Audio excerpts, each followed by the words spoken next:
think is the lesson that you're trying to say? Like, what did you realize that you didn't know before? I guess what was different is also for me, my experience was that they reached out to me, even if they didn't need to. So I guess that in friendship, you need to engage in some small, unimportant, like almost stupid things, and to repeat them. And through that repetition, something is the Where connection is else have you happening. seen that? You mean the repetition? Like whatever the lesson did, like about friendship. I mean, also with colleagues at work, I guess it happens. That they just engage. I don't know, have breaks together, or they go for a lunch, or they just pass by each other's desk and they see something, so they comment on something, or they share some memes. So it's kind of repetition of stupid, unimportant things. Did you watch this So last how would you say night? you use that in your everyday life? It's kind of something like something happens and you learn some lesson, and then now you have to start applying that, right, in your real life or something like that. So how would you apply that in your everyday Well, life? I mean, at that time when they said that I'm disappearing from the chat, so I took that feedback, and at that time I was kind of a little bit forcing myself, like, you didn't go to the chat, go to the chat, you need to reply. Mhm. Or if I see the message, so I would a little bit force myself to reply, even if I wasn't, like, unimportant. I don't care to do it, but I kind of did it for the feedback at that time. But spontaneously, I started liking it. I don't know. Something happened. It's kind of something melted. How would you use that today in your life now? Like whatever lesson you learned, how would that apply to you in your life now? Well, now I'm more present in. I'm not just I'm not just letting. For those people that say, we don't hear from each other, but when we see each other, we continue where we stopped. So I'm doing the opposite with people that I care about. Actually, I'm more into, like, what's up, what's happening. So to be there for something that is. Not like, okay, we see each other once a year and now we talk and we are super happy and we continue where we stopped. No, I kind of am more present in not everyday conversation, maybe like um, at least weekly conversation.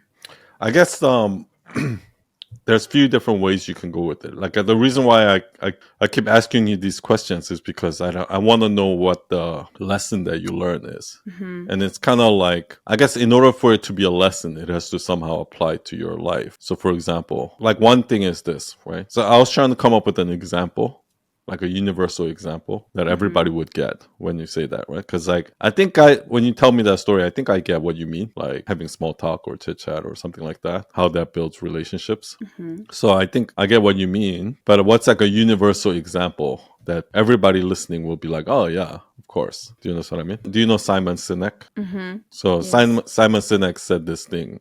He talks about this concept of he goes to a man and he goes, "Do you love your wife?" And he's like, "Yeah, of course I love my wife." And he's like, "Okay, when was the exact moment you knew you loved your wife, or you started to love your wife? Right? When was that exact second when you like here you didn't love your wife and then here you love your wife, right? Because obviously when you first met her you didn't love her, right? So there's some time between the moment you met her till now where you fell in love with her. When was that exact moment? And he's like, I don't know. Like, of course you can't tell me the exact moment when you fell in love with your wife. Was it the moment Yeah. when she gave you flowers? Was it the moment when she did this to you? Was it the moment like there's no one exact moment. It's all of those moments combined is what made you fall in love with your wife. So if you really think about it, that's what relationship is, right? It's Hmm. like a lot of people like so what he does is that he connects that. Now he used a universal example. If I say that, everyone gets it. If I say when was the exact moment you fell in love with your wife, people nobody can tell you that, right? So that already proves my point about how relationship gets built over time through little things, right? And then he goes he talks about how in companies what a lot of corporations do is they have this corporate team bonding retreats, or they put pool Mm-hmm. tables in their office and say this is like to help the culture of the company, right? Yeah. But the thing is, the truth is that's not how culture is built.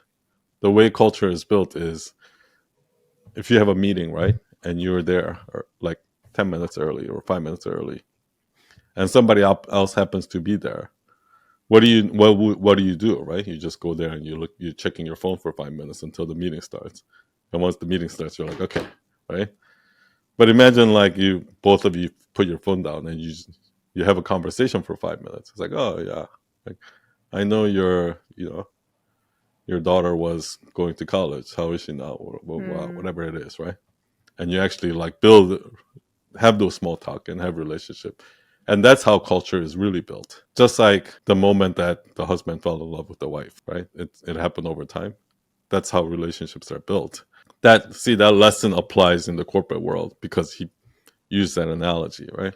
Another thing I can say also is like I think a lot of people don't realize this. This is why I think experience is so important, because once you have experience, you can Yeah. use that experience to teach a lesson that they haven't seen before.